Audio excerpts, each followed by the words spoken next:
तो आइए दोस्तों, एक बार फिर से आप सभी का मेरे YouTube चैनल डिफेंस का तड़का में स्वागत है। तो दोस्तों, आज का जो मैं टॉपिक लेके आया हूँ, उस टॉपिक का नाम है पार्ट नंबर 2।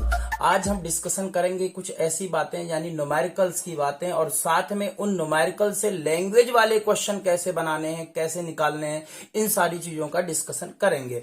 ठीक है, तो आइए वीडियो स्टार्ट करते हैं। तो देखिए, यहां पर सबसे पहले आप कुछ फिगर्स देख लें, किस तरीके के न्यूमेरिकल्स इस चैप्टर से बनते हैं और किस तरीके के लैंग्वेज वाले इसी से क्वेश्चन बन जाते हैं। ठीक है, जैसे आप स्क्रीन पर देख पा रहे होंगे, इसमें जैसे आपका ये ग्राफ का दिया है, इस तरीके से ग्राफ प्रेजेंटेड है। देखिए, ये दो ग्राफ हैं, किस तरीके से प्रेजेंटेड है। ऐसे वेरियस टाइप्स ग्राफ होते हैं, दुनिया भर के ग्राफ बनते रहते हैं, है ना। उसके बाद अगर आप फिगर देख पा रहे हैं तो आपको ये भी समझ में आ रहा होगा, जैसे ये है आपका कार पर बेस्ड क्वेश्चन है। कार स्ट्रेट लाइन में मूव कर रही है, दो कार एक साथ जा रही हैं आगे पीछे, और एक दूसरे को कब ओवरटेक करेंगी, कितने समय ओवरटेक करेंगे, इनके बीच में इतना गैप है। ऐसी सारी बातें हम डिस्कशन करेंगे। ठीक है, साथ में अगर आप देख पा रहे हैं स्क्रीन पर, तो आप देखिए यहाँ पर जैसे मोशन अंडर ग्रेविटी, यानी गुरुत्व के अधीन गति की अगर हम बात करें, तो गुरुत्व के अधीन गति में इससे इतने तरीके के क्वेश्चंस बन सकते हैं, दुनिया भर के क्वेश्चन होते हैं। कुछ फिगर्स यहाँ पर आप स्क्रीन पर देख पा रहे होंगे, जैसे कोई मीनार है, मीनार से एक ऑब्जेक्ट को ड्रॉप करा दिया, जैसे कि आप स्क्रीन पे देख पा रहे हैं। देखिए, यहाँ पर एक फिगर आपको दिख रहा होगा, इसमें एक ही में दो फिगर स्प्लिटेड है। एक जैसे अगर आप देख पा रहे हैं, तो जैसे ये एयर है और विदाउट एयर क्या इफेक्ट आएगा इनके टाइम का। जैसे दो ऑब्जेक्ट को अगर हम ऊपर से कहीं किसी हाइट से ड्रॉप करा दें, ठीक है ना, गिराएं स्वतंत्रता पूर्वक, तो क्या होगा कि जमीन पर आने में समय लगेगा। तो अगर दोनों ऑब्जेक्ट के लिए अर्थ अपनी तरफ अट्रैक्ट तो कर ही रही है, साथ में अगर एयर का रेजिस्टेंस भी इसमें इंक्लूड कर दिया जाए, तो क्वेश्चन पूरी तरीके से चेंज हो जाता है। फिर बात कुछ और होती है, टाइम वगैरह सारी चीजें बदल जाती हैं। तो ऐसी सारी चीजों के डिस्कशन करेंगे। तो इस तरीके के वेरियस टाइप्स ऑफ क्वेश्चंस इसमें इन्वॉल्व होते हैं। ठीक है, तो आइए, क्वेश्चंस की तो कोई लिमिट नहीं है, क्वेश्चंस आप कितना ही कर लें। ठीक है, बट उससे पहले इंपॉर्टेंट ये कि हमारी जो नेक्स्ट सीरीज आने वाली है, उस नेक्स्ट सीरीज में हम बात करेंगे क्वेश्चन सीरीज की, यानी कल की जो हमारी सीरीज होगी, नेक्स्ट वीडियो जो होगी, उसमें हम डिस्कशन करेंगे ऑल अबाउट न्यूमेरिकल्स। तो किस तरीके से न्यूमेरिकल को सॉल्व करना है। तो आज का जो हमारा टॉपिक है आज का न्यूमेरिकल एनालिसिस। आज का जो टॉपिक है वो है न्यूमेरिकल एनालिसिस।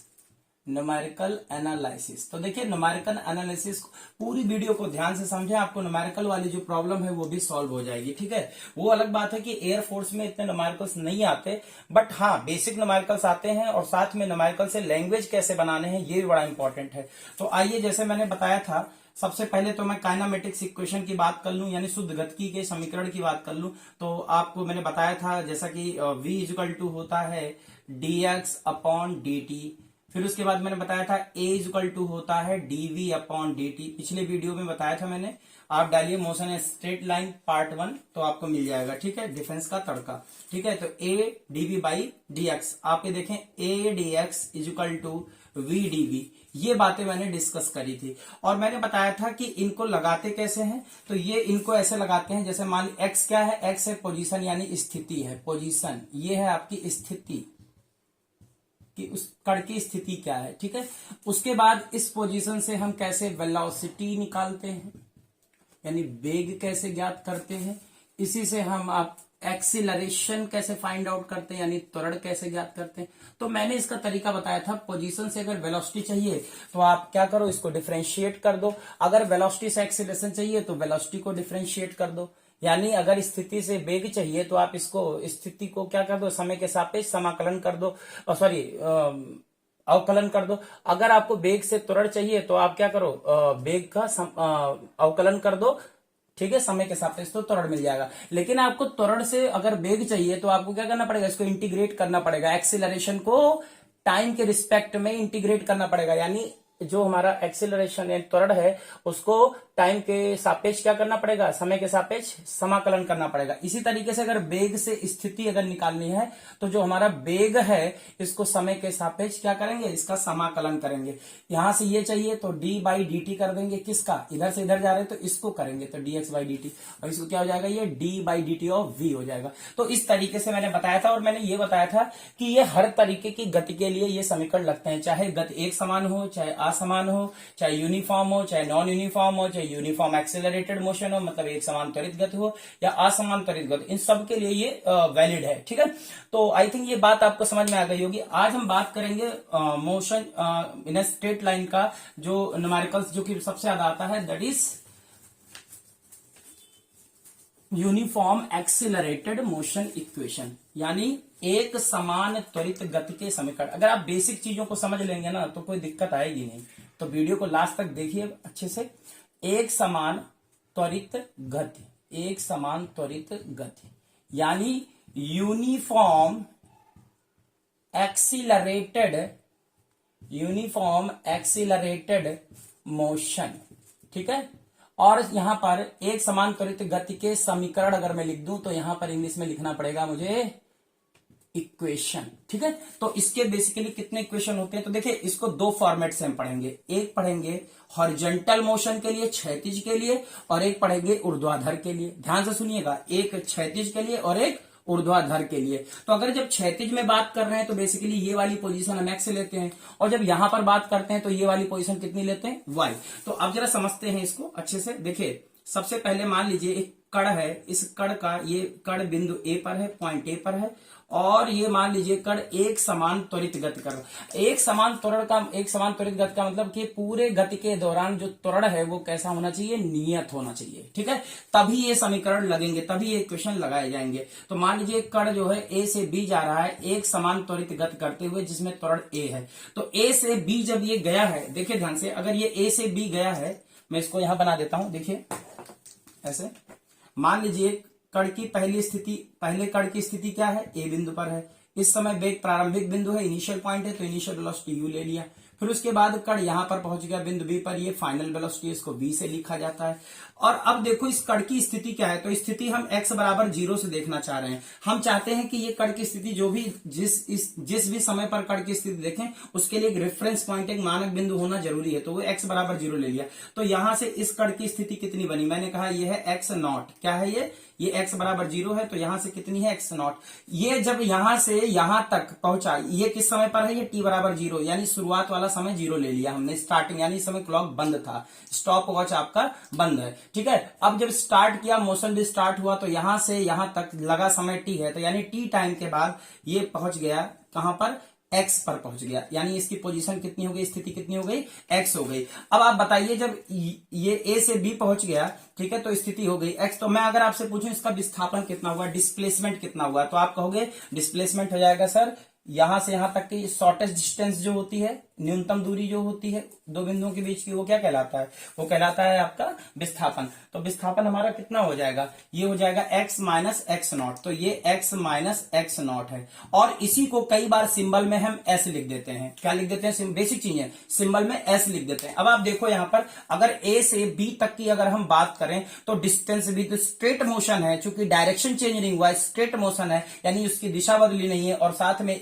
एक रेखीय गति है, यानी रेखीय गति है, तो इसका ये मतलब होता है कि डिस्टेंस और डिस्प्लेसमेंट सेम होंगे। तो इसको कई बार आप डिस्टेंस भी बोल देते हो, दूरी भी बोल देते हो, इसी को कई बार आप डिस्टेंस भी बोल देते हो, कई बार इसको डिस्प्लेसमेंट भी बोल देते हो। तो ये सारी चीजें हैं जो हमें ध्यान रखनी है। तो वैसे इसका इक्वेशन में इसका जो नेमिंग है वो है डिस्प्लेसमेंट, यानी क्या, विस्थापन। ठीक है, तो ये है बेसिक बात है। अब इसके इक्वेशंस अगर हम लिखें तो कौन कौन सी इक्वेशन है, v equal to u plus a t, s बराबर क्या है, ut plus half a t square, और आपका तीसरा है v square equal to u square plus 2as। ठीक है, तो ये तीन है। एक और होता है, nवें सेकंड में चली गई दूरी, उसके बारे में अलग से डिस्कशन करूंगा क्वेश्चन सीरीज में। ठीक है, तो यहां से यहां तक का लगा समय t था, तो ये इस समीकरण हमारा बन गया। अब इसमें v क्या है, v है हमारा फाइनल वेलोसिटी, u क्या है, u है इनिशियल वेलोसिटी, a क्या है, a हमारा त्वरण है, t क्या है, समय है, s क्या है, s विस्थापन है, डिस्प्लेसमेंट है, v final velocity, u initial, अंतिम वेग, प्रारंभिक वेग, त्वरण, समय। ठीक है, ये क्या है, विस्थापन। तो ये जो है हमें फॉर्मूले, पहली बात तो हमें फॉर्मूले तो याद ही रखने हैं, और फॉर्मूले बेसिकली सबको याद भी होते हैं, कोई ऐसी दिक्कत वाली बात है नहीं। ठीक है, अब हम बात कर लेते हैं एक्सेलरेशन कांस्टेंट के, और क्या सिचुएशन बन सकती है। अब ऐसा भी तो हो सकता है, मान लो कोई वस्तु y दिशा में यानी गुरुत्व के अधीन गति करे, तो यहां टॉपिक बना देता हूं, यानी एक समान त्वरित गति के लिए ही motion under gravity, motion under gravity, यानी गुरुत्व के अधीन गति, गुरुत्व के अधीन गति। ठीक है, तो गुरुत्व के अधीन अगर गति की हम बात करें तो देखिए एक्सीलरेशन कांस्टेंट होना जरूरी है। और आपको अच्छे से पता है कि अर्थ के सरफेस से किसी ऑब्जेक्ट को ऊपर फेंकें तो जैसे जैसे हाइट बढ़ती जाती है ग्रेविटी की वैल्यू कम होती जाती है, और अगर ऑब्जेक्ट ऊपर से नीचे आ रही है तो ग्रेविटी की वैल्यू बढ़ती जा रही है। इसका मतलब जो जी है गुरुत्वीय त्वरण है, यानी ग्रेविटेशनल एक्सीलरेशन, जिसको आप जी से लिखते हो, ठीक है, यानी इस अंडर ग्रेविटी में एक जगह पर जी हो जाएगा और इसको बोलते हैं gravitational acceleration. Gravitational acceleration Hindi में बोलते हैं इसको गुरुत्वीय त्वरण। क्या बोलते हैं? गुरुत्वीय त्वरण। तो अब आप देखो, अगर हम यहां बात करें गुरुत्वीय त्वरण की, तो देखो यहां पर हमें अगर ये मान लीजिए अर्थ का सरफेस है जहां से भी ऑब्जेक्ट को फेंका गया है, ठीक है। अब मान लीजिए जो भी ऑब्जेक्ट यहां से थ्रो किया गया है ऊपर की तरफ, जो भी स्पीड दी गई है, अब आप बताइए ये अगर y बराबर 0 ले लें तो बताइए कण, अब जरूरी थोड़ी ना है कि कण हमारा स्टार्टिंग यहीं से करे, ऐसा भी तो सकता है कुछ हाइट से फेंके। यानी अगर हम मान लें कि ये कण यहां से ना फेंक के, ध्यान सुनिएगा, ये बिंदु ए से फेंका गया, यानी पॉइंट ए से ऊपर की तरफ फेंका गया, तो ये हमारा इनिशियल पॉइंट बन जाएगा। और इस समय y की कुछ वैल्यू होगी, ये इनिशियल y की वैल्यू होगी, और उसके बाद जाते जाते कहीं पर पॉइंट बी पर ये पहुंच जाएगा। तो जब बी पॉइंट पे पहुंचेगा तो यहीं से अगर फिर से स्थिति देखें तो स्थिति इस बार कुछ और है। ये देखिए ये स्थिति है y, तो विस्थापन फिर से कितना हुआ, y माइनस वाई नॉट हुआ, यानी डिस्प्लेसमेंट कितना हुआ, y माइनस वाई। अब चूंकि ये डिस्प्लेसमेंट हाइट के टर्म में है, इसलिए s की जगह पर हम क्या पुट कर देंगे यहाँ पर h, तो h ये हो जाएगा। तो ये इक्वेशन कुछ इस तरीके से बनेगा, v is equal to u plus g t, h is equal to u t plus half g t square, और तीसरा है v square is equal to u square plus 2gh। आप इसके नेगेटिव वाले इक्वेशंस को लगाने की जरूरत नहीं है।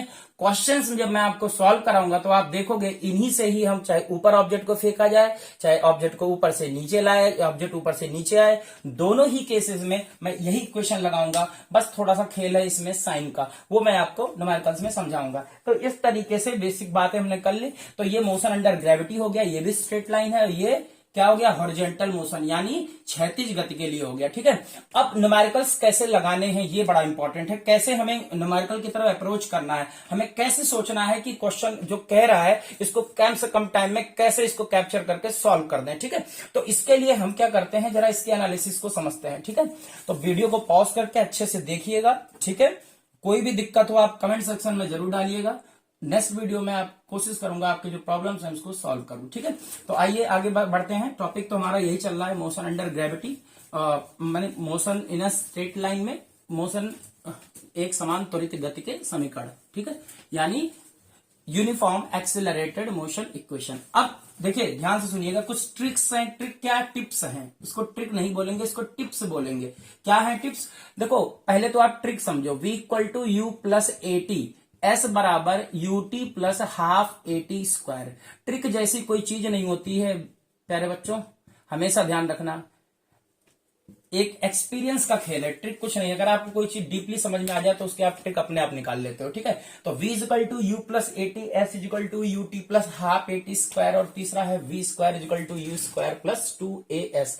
अब आप अगर देखो इन तीनों इक्वेशंस में, देखो देखिए मैं फिर से लिख देता हूं, u प्लस एटी, शायद क्लियर ना हो रहा हो, u t plus half at square, और तीसरा है आपका v square equal to u square plus 2as। ठीक है, अगर आप इस इक्वेशन को ध्यान से देख पा रहे हो तो आपको एक बात समझ में आएगी, क्या सभी में a है, और हो भी क्यों ना, क्योंकि इक्वेशन क्या है, यूनिफॉर्म एक्सीलरेटेड मोशन इक्वेशन, यानी एक्सीलरेशन तो होना चाहिए। अगर एक्सीलरेशन ही 0 हो गया तब तो इसका ये मतलब हुआ ना, a 0 का सीधा सा मतलब है, a 0 का दो मतलब है, या तो v 0 हो या v कांस्टेंट हो। भाई v 0 है इसलिए एक्सीलरेशन 0 है। अगर v कांस्टेंट हुआ यानी a बराबर होता है dv बाई dt। और अगर ये छोटी छोटी बातें जो बीच बीच में बताता हूं इन पर गौर किया करें। तो ये अब देखो, आप यहां पर v की वैल्यू अगर कांस्टेंट है तो डिफरेंशिएशन कितना आएगा, 0 आएगा। यानी एक्सीलरेशन 0 की दो मीनिंग है, या तो v कांस्टेंट होगा तो हम बोलेंगे यूनिफॉर्म मोशन हो रहा है, और अगर v 0 हुआ तो ये मोशन हो ही है ही नहीं। तो कहने का मतलब ये a की वैल्यू 0 यहां पर नहीं है, a की कुछ फाइनाइट वैल्यूज हैं जो कि कांस्टेंट वैल्यू है। ठीक है, तो सब में है क्योंकि ये इक्वेशन है यूनिफॉर्म एक्सीलरेटेड मोशन इक्वेशन, तो सभी में a है। ठीक है, अब आप देखो इसके अलावा देखो, अगर आप ध्यान से, तो एक बचता है, एक आता है u। अब आप एक चीज सोचो, जब आपने पार्टिकल को इनिशियल वेलोसिटी कुछ दी है, अब ऐसा हो सकता है क्वेश्चन में ये बोले कि अब पार्टिकल स्टार्ट्स फ्रॉम रेस्ट, अब जब रेस्ट से स्टार्ट हो रहा है तो इनिशियल वेलोसिटी कितनी लोगे, 0। यानी एक कण विरामावस्था से अगर शुरुआत कर रहा है अपनी गति को, तो इसका मतलब यह है कि प्रारंभिक वेग यानी यू का मान कितना लेंगे, 0 लेंगे। लेकिन वो तो क्वेश्चन के ऊपर है, अदरवाइज यू की जो भी वैल्यू होगी एक फिक्स वैल्यू होगी, इसीलिए यू भी सब में आ रहा है। जरा देखो ध्यान से आप, इसमें भी यू आ रहा है, इसमें भी आ रहा है, इसमें भी आ रहा है, ठीक है। लेकिन अब 3 वेरिएबल बचते हैं, क्योंकि देखिए त्वरण है तो समय के साथ वेग बढ़ेगा या समय के साथ वेग घटेगा, वो डिपेंड करता है कि रिटार्डेशन है या एक्सेलरेटेड मोशन है, यानी मंदन है या एक समान त्वरित गति है। खैर जो भी है, पर एक बात तो कंफर्म है कि वेलोसिटी चेंज होगी, ठीक है। यानी v वेरिएबल हो गया और समय भी बदलेगा, यानी vt, और समय के साथ डिस्प्लेसमेंट भी बदलेगा उसका, ठीक है। यानी जो तय की गई दूरी है वो भी बदलेगी। तो कहने का मतलब क्या है, कहने का सीधा सा मतलब अब ये है कि v, एक a और एक t, ये तीनों वेरिएबल हैं, ये तीनों चीजें क्या हैं, वेरिएबल्स हैं। तो लेकिन आप खास चीज देखो कि पहले इक्वेशन में ये नहीं है t, फर्स्ट इक्वेशन में t, देखो आप, सॉरी ये v s t, ठीक है, v s t। अब आप देखो t नहीं है फर्स्ट, सॉरी फर्स्ट इक्वेशन में अगर आप देखो तो फर्स्ट इक्वेशन में ये नहीं है। अगर आप सेकंड इक्वेशन में देखो तो सेकंड इक्वेशन में v नहीं है, सेकंड इक्वेशन में v नहीं है। और अगर थर्ड इक्वेशन को देखो तो उसमें टाइम नहीं है। यानी इसका मतलब ये, अगर आपसे टाइम पूछ रहा है तो आप या तो फर्स्ट इक्वेशन की तरफ अप्रोच करोगे या सेकंड इक्वेशन की तरफ अप्रोच करोगे, थर्ड इक्वेशन की तरफ अप्रोच करने का कोई फायदा नहीं है, ठीक है। तो ये एक तरीका हो गया। अगर मान लो एस निकालना है आपको, डिस्टेंस निकालना है यानी डिस्प्लेसमेंट निकालना है, तो आप क्या करोगे, सिंपल सी बात है, आप सेकंड या थर्ड इक्वेशन के पास जाओगे, आप फर्स्ट इक्वेशन के पास जाओगे, कोई फायदा नहीं है। क्यों नहीं है, क्योंकि उसमें तो ऐसा ही नहीं, जो अननोन ही नहीं है जिसको निकालना, तो आप उसको कोई फायदा ही नहीं है लगाने का, ठीक है। तो कहने का मतलब ये है, अब आपको बात समझ में आ गई। अब इसी तरीके से अगर मान लो v निकालना है तो या तो आप फर्स्ट इक्वेशन यूज करोगे या थर्ड इक्वेशन यूज करोगे। अब फर्स्ट इक्वेशन से अगर v निकालना है तो ऑब्वियसली t का इंफॉर्मेशन होना चाहिए, ठीक है, t का इंफॉर्मेशन होना चाहिए। और अगर ध्यान से सुनिए, क्योंकि t भी तो वेरिएबल है, यानी ये भी बदलने वाली राशि, अगर v निकालना है तो t दिया होना चाहिए, या v निकालना है तो s दिया होना चाहिए। तो कहने का मतलब आप बेसिक बात समझ गए। अब जैसे मान लो सेकंड इक्वेशन है, अब सेकंड इक्वेशन में देखो आप, तो अगर s निकालना है तो t चाहिए ही चाहिए हमें, ठीक है। तो ये एक एनालिसिस है जो बेसिक आइडिया है, ठीक है। तो ये ध्यान रखिएगा, ठीक है। तो अब समझ में आ गई होगी बात, इसमें क्या नहीं है। तो इसमें अगर आप देख पा रहे हैं तो इसमें आपका ये जो है S नहीं है, इसमें क्या नहीं है, इसमें V नहीं है, इसमें क्या नहीं है, इसमें आपका T नहीं है। क्लियर। तो आई थिंक बात आपको समझ में आ गई होगी। बाकी मैं नेक्स्ट वीडियो में न्यूमेरिकल्स का जब डिस्कशन करूंगा तो आपको बहुत मजा आने वाला है, ठीक है। अच्छे लेवल के क्वेश्चन लेंगे, ठीक है, बढ़िया क्वेश्चन लेंगे ताकि आपको सीख पाए, ठीक है। तो ये हो गई बात हॉरिजॉन्टल मोशन यानी क्षैतिज गति के लिए एक समान त्वरित गति। अब हम बात करते हैं मोशन अंडर ग्रेविटी की। तो मोशन अंडर ग्रेविटी में इक्वेशन तो हमें यही लगाने घूम फिर के v प्लस जी टी, और फिर दूसरा है हमारा h equal to u t plus half g t square, और तीसरा है v square equal to u square plus 2gh। ये 3 इक्वेशन है, ठीक है। अब हम इनके केसेस बनाना शुरू करेंगे, ठीक है। ये 3 इक्वेशन के केसेस बनाते हैं। तो देखो केसेस जब हम बनाएंगे तो ध्यान सुनिएगा कौन कौन से केस बन सकते हैं। देखो पहला केस, पहले सिंपल केस लेते हैं। देखिए फर्स्ट केस क्या कह रहा है। फर्स्ट केस ये कहा जाता है कि एक ऑब्जेक्ट को ऊपर की तरफ कुछ स्पीड देके फेंका गया। जो चीज यहां लिख दूं मैं, जो डाटा यू लिख दिया, तो ये नोन वैल्यू है। आपसे क्या क्या इसमें पूछ सकता है, आपसे पूछ सकता है what is the maximum height attend by the object.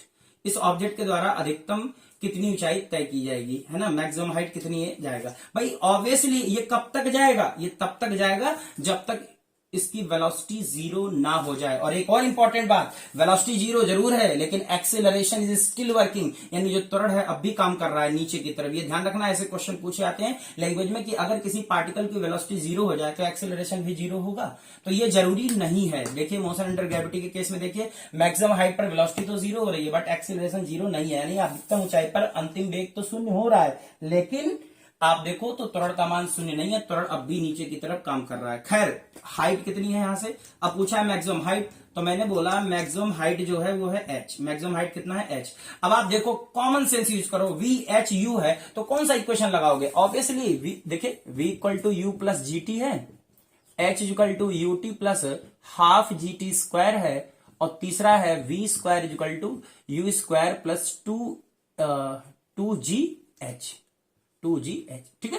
तो अब आप देखो इसमें सबको समझ में आ रहा होगा यार, टी फर्स्ट और सेकंड लगाने कोई फायदा नहीं, टी का कोई इन्फॉर्मेशन नहीं, ना हमें टी पूछा है, तो ऑब्वियसली हम थर्ड इक्वेशन तो लगाएंगे। तो थर्ड इक्वेशन अगर हम लगाते हैं तो v square equal to u square plus 2gh, ऐसे तो लगाओगे। अब आप देखो यहाँ पर यू की वी की वैल्यू कितनी डालोगे, 0 डालोगे, अंतिम वेग शून्य। यू की वैल्यू कितनी है, जो भी वैल्यू गिवन होगी, मान लो 10 दिया है तो यहाँ पर 10 का स्क्वायर कर देंगे, प्लस 2g और h, तो यहां से h आ जाएगा, क्या आ जाएगा h। अब हाँ ये बात जरूर है कि आपको एक चीज समझ में आ रहा होगा कि सर h तो नेगेटिव आएगा, तो इस नेगेटिव का क्या मीनिंग है, तो ये आपको नेक्स्ट वीडियो में बातें ये सब समझ में आ जाएंगे। बाकी आपको भी ये सीखना है एनालिसिस में कि कौन सा इक्वेशन लगाना है, क्लियर। अब दूसरा क्या पूछ सकता है इसमें, दूसरा ये पूछ सकता है कि मैक्सिमम हाइट अटेन करने में कितना समय लगा, तो समय पूछ रहा है तो कॉमन सेंस की बात है, u दिया है v दिया है, एक तरीके से u गिवन है v 0 है गिवन है, तो t निकालना है तो फर्स्ट इक्वेशन लगाओगे। समझ में आ रही बात कि नहीं, तो इसके लिए कौन सा इक्वेशन लगाओगे, टी के लिए फर्स्ट इक्वेशन। और क्या पूछ सकता है कि भाई यहां से प्रोजेक्ट किया गया यानी फेंका गया, जमीन पर आने में कितना समय लगा। तो देखिए एक बात बता देता हूं, जितने भी फॉर्मूले ये हम लगा रहे हैं समझा रहे हैं आपको, इसमें एयर पूरी तरीके से नेग्लेक्ट है, एयर का जो फ्रिक्शन है यानी एयर है नहीं, ये वैक्यूम में सारे फॉर्मूले वैलिड हैं, ये सारे फॉर्मूले किसमें वैलिड है, वैक्यूम में वैलिड है, ठीक है। तो अगर हम बात करें कि इसमें जाने आने का समय के बारे में, तो ध्यान रखें जब एयर फ्रिक्शन नहीं होता है, सुन लीजिए, एयर फ्रिक्शन नहीं होता है, ठीक है, जब एयर फ्रिक्शन नहीं होता है, ठीक है, तब ध्यान से सुनिएगा, तब ये जितने भी इक्वेशंस हैं वो सब वैलिड हैं, ठीक है। तो ये जो इक्वेशन से लिखे हुए हैं ये क्या है, वैलिड है, यानी इसको लगा सकते हैं। लेकिन अगर एयर फ्रिक्शन नेग्लेक्ट ना हो, एयर का कुछ फ्रिक्शन फोर्स काम करे, ठीक है, तब क्या होगा, तो अभी थोड़ी देर में इसका भी डिस्कशन करता हूं, वीडियो देखते चलिए आगे तक, ठीक है। तो देखिए ध्यान से, एयर फ्रिक्शन नहीं है तब के लिए सारी बातें बताई जा रही हैं आपको, ठीक है। तो अभी बात इसकी नहीं करेंगे, तो अभी आगे हम डिस्कशन कर लेंगे। तो टी निकल गया, तो जाने का समय अगर निकाल लें तो आने का समय भी तो उतना ही हुआ, तो टाइम ऑफ एसेंट बोलते हैं, जाने का समय बराबर आने का समय, यानी time of ascent is equal to time of descent. तो जाने का समय अगर 2 सेकंड है तो वापस आने का भी कितना होगा, 2, तो टोटल यहां से जाने और आने का पूरा समय कितना हो गया, ये समय हो गया आपका टोटल 4 सेकंड, 4 सेकंड इसका टाइम हो गया, ठीक है। टाइप 1 ये है। अब हम बात कर लेते हैं टाइप 2 क्वेश्चन की। तो देखिए ये तो टाइप 1 है, टाइप 2 क्या होगा, ये देखिए टाइप 2, यहां पर टाइप 2 है, एक ऑब्जेक्ट है। अब देखिए इस ऑब्जेक्ट को किसी हाइट से, किसी हाइट, अब हाइट का मतलब ये वो मतलब कहने मतलब ये है कि वो चट्टान पे खड़े होके ऑब्जेक्ट को थ्रो ऐसे कर दे, छोड़ दे, ठीक है। ऐसा भी हो सकता है उस ऑब्जेक्ट को स्पीड दे दे, या ऐसा भी हो सकता है उस ऑब्जेक्ट को ऊपर की तरफ फेंक दे, ऊपर जाएगी फिर वहां वेलोसिटी 0 हो जाएगी फिर वापस आएगी, इस तरीके के क्वेश्चन बन सकते हैं। पर पहले बेसिक बात कर लेते हैं, किसी हाइट से एक ऑब्जेक्ट को ड्रॉप कराया गया है, तो किसी ऑब्जेक्ट को ध्यान रखें जब ड्रॉप कराया जाता है यानी विरामावस्था से छोड़ा गया, तो यानी यू का मान कितना लेते हैं, अब ये प्रारंभिक बिंदु ये हो गया तो यू का मान 0। अब जमीन पर ये भी हिट करेगा, सीधी सी बात है, जब जमीन पर हिट करेगा तो इसके पास वेग होगा, तो अगर इसके पास वेग होगा तो भाई कितना हाइट है ये दिया गया है कि इतने हाइट से एक ऑब्जेक्ट को ड्रॉप कराया गया, तो बताओ पृथ्वी पर टकराने पर इसका वेग कितना होगा, या ऑब्जेक्ट जब अर्थ पे रीच करेगी तो उसकी वेलोसिटी कितनी अचीव होगी। तो इसके लिए क्या करेंगे, अब आप कॉमन सेंस यूज करिए, यू दिया है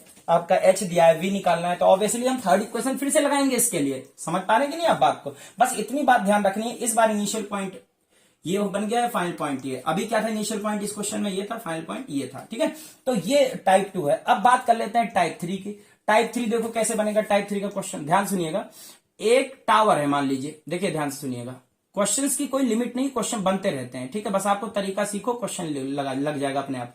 एक ऑब्जेक्ट को मैं कुछ हाइट से, ऐसे क्वेश्चन, एक ऑब्जेक्ट को मैं कुछ हाइट से यहां से प्रोजेक्ट किया कुछ स्पीड देके, अब ये ऑब्जेक्ट जाएगी कब तक, जब तक इसकी वेलोसिटी 0 ना हो, उसके बाद ये वापस आएगी और फिर जमीन से भी टकराएगी, तो वापस यहां से यहां तक गया फिर वापस आया, तो क्या क्या बातें पूछ सकता है, यहां से यहां तक आने का समय पूछ सकता है। मान लीजिए पॉइंट ए है, ये पॉइंट बी है, तो ए से बी तक का आने का समय कितना लगेगा, एक तो ये पूछ सकता है। दूसरा, किस स्पीड से टकराएगी अर्थ पर, ये भी क्वेश्चन बनता है, ठीक है। तीसरा टाइप का क्वेश्चन एक ये भी बन सकता है इसमें, क्या कि एक ऑब्जेक्ट ऊपर तो फेंका ही था, उसी समय एक ऑब्जेक्ट नीचे से फेंक दिया ऊपर, तो बीच में, अब ऐसा भी हो सकता है ना, देखो ये यहां गया फिर यहां से फेंका गया फिर ऊपर यहां कहीं जाके मिले ये, तो ऐसे दुनिया भर के क्वेश्चन बनते रहते हैं, ठीक है। तो अभी यहां मैं क्वेश्चंस का डिस्कशन नहीं करूंगा, अभी बस मैं एक आइडिया दे रहा हूं कि किस किस टाइप के क्वेश्चन बन सकते हैं, ठीक है। तो यहां तक कोई दिक्कत नहीं है, आई थिंक बात आपको समझ में आ गई होगी, ठीक है। तो ये जो है मोशन अंडर ग्रेविटी की हम बात कर रहे थे, ठीक है। बाकी क्वेश्चन क्वेश्चंस में डिटेल में बात करूंगा। यहां पर वही चीजें जो बेसिक चीजें वहां थी वही यहां पर भी है। देखिए इस इक्वेशन में क्या नहीं है, इस इक्वेशन में अगर आप देखें तो एच नहीं है, इस इक्वेशन में देखें तो वी नहीं है, इस इक्वेशन में देखें तो टी नहीं है, जो वहां है वही चीज यहां पर है। बस इंफॉर्मेशन निकालनी आनी चाहिए। अगर किसी ऑब्जेक्ट को ड्रॉप कराया जा रहा है तो इनिशियल वेलोसिटी कितनी होगी, इनिशियल वेलोसिटी ऑब्वियसली कितनी होगी, इनिशियल वेलोसिटी 0 होगी। ठीक है, तो आई थिंक ये बात समझ में आ गई। ये सारे फॉर्मूले बनाए गए हैं वैक्यूम के लिए, यानी valid only for vacuum. But real life में ध्यान से सुनिएगा, रियल लाइफ में दैनिक जीवन में जो घटनाएं होती हैं उसमें तो एयर फ्रिक्शन काम करता है। ठीक है, तो एयर फ्रिक्शन का क्या इफेक्ट आएगा यहां से यहां तक आने में, ये समय, टाइम, इन सब बातों को। अच्छा, इसमें आप ट्रिक्स भी बना सकते हैं। जैसे देखिए यहां से गया यहां आया, तो मैं पूछूं आपसे कौन सा इक्वेशन लगाओगे, तो आप कहोगे सर ये वाला इक्वेशन लगाएंगे। अब भैया v की वैल्यू 0 कर दोगे ना, v की वैल्यू 0 करोगे तो h का एक शॉर्टकट फॉर्मूला बन गया u²/2g। वो नेगेटिव पॉजिटिव एक अलग बात है, बाकी u²/2g न्यूमेरिकल वैल्यू तो u²/2g ही तो होगा, आंकिक मान तो u²/2g ही तो होगा h का। बोलो, तो कहने का मतलब ये एक फॉर्मूला बन गया। यानी हम अब ध्यान रखें किसी ऑब्जेक्ट को ऊपर फेंकना है तो मैक्सिमम हाइट कैसे निकालेंगे, h बराबर u²/2g। मैक्सिमम हाइट कैसे निकालेंगे, u²/2g। याद कर लो, इसको रट लो, ऐसे एग्जाम में करना है, बैठ के सोचना नहीं क्वेश्चन। उसके बाद अगर पूछे यहां से यहां तक जाने में कितना समय लगा, तो ये v0 कर देंगे तो यहां से t बराबर कितना हो जाएगा, u/g हो जाएगा। अगर यही यहां से जाने वाने का मिला के समय पूछे तो जो t बराबर u/g बन रहा है उसको 2u/g कर देंगे, जाने वाने का समय। तो ऐसे क्वेश्चंस बनाए जा सकते हैं, शॉर्टकट तरीके अपनाए जा सकते हैं। क्लियर है, तो आई थिंक बात आपको समझ में आ गई हो। अब हम बात करते हैं एयर का क्या इफेक्ट है। इस पे लैंग्वेज वाले क्वेश्चन बहुत आते हैं। ठीक है, तो आइए इसको डिस्कशन में ले लेते हैं। ठीक है, तो देखिए ध्यान से सुनिएगा। अब यहां पर ना दो बातें हैं, ध्यान सुनिएगा। एयर फ्रिक्शन, ध्यान सुनिएगा, बहुत ही इंपॉर्टेंट। एयर फ्रिक्शन यानी हवा का घर्षण। एयर फ्रिक्शन, हवा का घर्षण यानी प्रतिरोध, यानी रेजिस्टेंस। यानी अब एक देखो, एयर फ्रिक्शन, फ्रिक्शन एक फोर्स है, यानी इसको हम ऐसे लिख लेते हैं एफ ऐसे लिख देते हैं, एफ फ्रिक्शन लिख देते हैं शॉर्टकट में, फ्रिक्शन वाला फोर्स। ठीक है, इसको कैसे भी लिख लें, आप ऐसे भी लिख सकते हैं, लो ऐसे लिख लो शॉर्टकट में, एफ आर, क्योंकि ये अपोज ही करता है, रिटार्डेड ही करता है, इसलिए एफ आर लिख दिया, बात खत्म। ठीक है, तो ये एफ हो गया। ठीक है, अच्छा दूसरा एक यहां पर ऐसे भी हो सकता है, जैसे ये दिया मंदन दिया हो, यानी हवा के प्रतिरोध के कारण जो है मंदन आ रहा है। देखिए यानी retardation due to air friction. अब रिटार्डेशन की जब हम बात करते हैं तो यहां एक्सीलरेशन, यानी इस एयर फ्रिक्शन की वजह से कितना त्वरण आएगा, तो त्वरण आएगा कितना, रिटार्डेशन। ठीक है, ऐसे लिख दिया हमने। ठीक है, अब डिपेंड ये करता है कि क्वेश्चन में क्या बोला है, एयर फ्रिक्शन बोला है या रिटार्डेशन बोला है, यानी मंदन बोला है, मंदन के बारे में बोला है, इसके बारे में। तो इसके दोनों केस पहले समझ लेते हैं। देखो एक ऑब्जेक्ट है, ठीक है, ध्यान सुनना, एक ऑब्जेक्ट है, कोई वस्तु है, इस वस्तु को ऊपर की तरफ, ध्यान सुनिएगा, इस वस्तु को ऊपर की तरफ बेग दिए, बेग की दिशा बना दी, ऊपर की तरफ बेग दिया। तो अब आप देखो इसमें, अब यहां पर एक्सीलरेशन की बात हो रही है, तो एक तो ग्रेविटेशनल गुरुत्वीय त्वरण तो काम कर ही रहा है, साथ में जो अब मोशन ऊपर है, गति किधर है, गति ऊपर है, तो गति के विपरीत दिशा में ये फ्रिक्शन काम करता है। तो हमें पता है ए आर जो है वो नीचे की तरफ होगा, तो अब ए आर हो गया किधर, नीचे की तरफ। अब आप देखो तो टोटल एक्सीलरेशन, डाउनवर्ड एक्सीलरेशन कितना बन रहा है, टोटल डाउनवर्ड एक्सीलरेशन अब कितना बन रहा है, तो टोटल डाउनवर्ड एक्सीलरेशन बनेगा, ये दोनों ऐड हो जाएंगे तो ये हो जाएगा G प्लस ए आर। क्या बन जाएगा, G प्लस ए आर। अगर आप स्क्रीन पे देख पा रहे हैं तो दूसरा केस हम ऐसे बना सकते हैं, एक ऑब्जेक्ट ऊपर के बजाय नीचे की तरफ आ रही है। अब ऑब्जेक्ट का मोशन अगर नीचे की तरफ है, देखिए अगर ऑब्जेक्ट का मोशन नीचे की तरफ है तो ग्रेविटी तो अब भी नीचे ही काम करेगी, ग्रेविटी हर केस में नीचे ही काम करेगी, लेकिन इस बार जो फ्रिक्शन फोर्स से ऊपर लगेगा तो उसका जो ए आर यानी जो एक्सीलरेशन है ये भी तो ऊपर ही लगेगा। ठीक है, तो नेट डाउनवर्ड एक्सीलरेशन इस केस में कितना बनेगा, यानी टोटल, यानी नेट वैल्यू कितनी बनेगी नीचे की तरफ, तो जो नेट वैल्यू बनेगी वो बनेगी हमारे पास कितना, 80 बनेगा हमारा G माइनस ए। डाउनवर्ड देख रहे हैं ना, तो दिस माइनस दिस करेंगे तो G माइनस ए हो गया। ठीक है, कोई दिक्कत नहीं है, बात आपको समझ में आ गई होगी। ठीक है, अब आप यहां देख लीजिए थोड़ा सा, यहां और समझ लीजिए एयर फ्रिक्शन। अब फ्रिक्शन यानी इस बार सीधे फोर्स ही दिया है, तो अगर फोर्स दिया है तो अब हम फोर्स की बात करेंगे। तो ऑब्जेक्ट देखिए ध्यान से, ऑब्जेक्ट जब ऊपर मूव कर रहा है तो वेट, यानी इस ऑब्जेक्ट का मास m है तो mg नीचे काम कर रहा है, mg किधर काम कर रहा है, नीचे। और अगर mg नीचे काम कर रहा है और फ्रिक्शन फोर्स किधर काम कर रहा है, तो फ्रिक्शन फोर्स ऊपर काम कर रहा है, वो सॉरी फ्रिक्शन फोर्स किधर काम करेगा, डाउनवर्ड, क्योंकि भाई अपोजिट टू द मोशन होगा ना, तो ये भी नीचे की तरफ काम कर रहा है। ये है आपका एफ आर। तो नेट फोर्स कितना बन गया, नेट फोर्स कितना बन गया, ये बन गया mg प्लस एफ आर। क्या बन गया, mg प्लस एफ आर। और नेट फोर्स बराबर होता है mass into acceleration, Newton second law. तो मास इंटू नेट फोर्स यानी टोटल फोर्स, परिणामी बल, द्रव्यमान गुणे परिणामी त्वरण। तो परिणामी त्वरण ए बराबर हो गया mg प्लस एफ आर।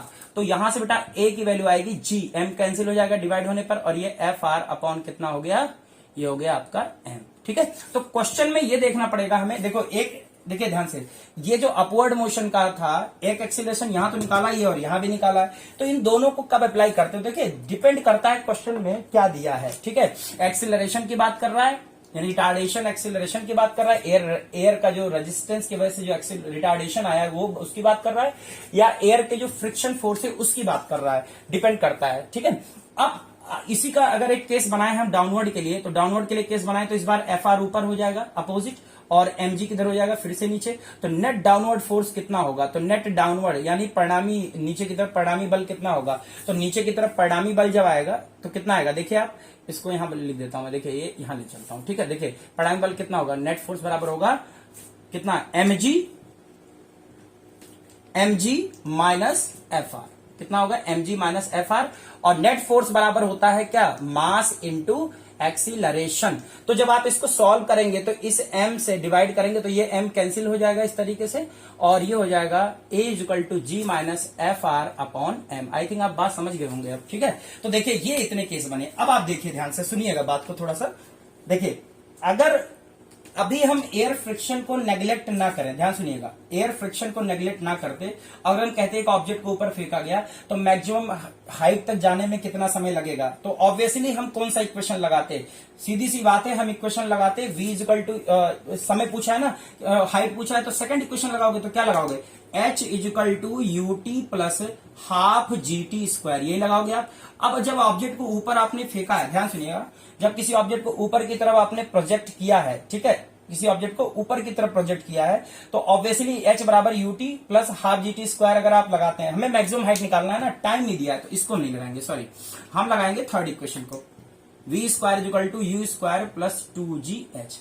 अब आप एक चीज देखो, ध्यान से सुनना इस बात को, अगर ये बात समझ में आ गई तो बात बन जाएगी।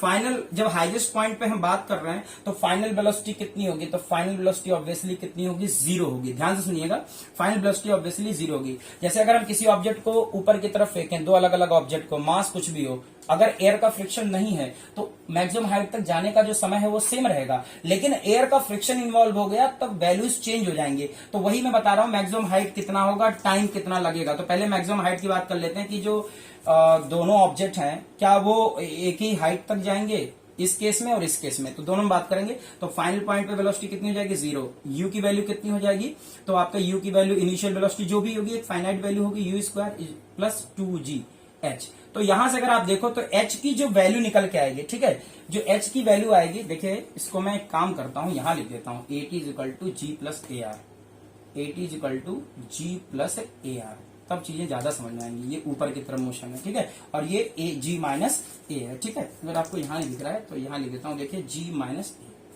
इसके लिए हो जाएगा g माइनस ए मतलब ए आर, ये नेट हो गया, ठीक है।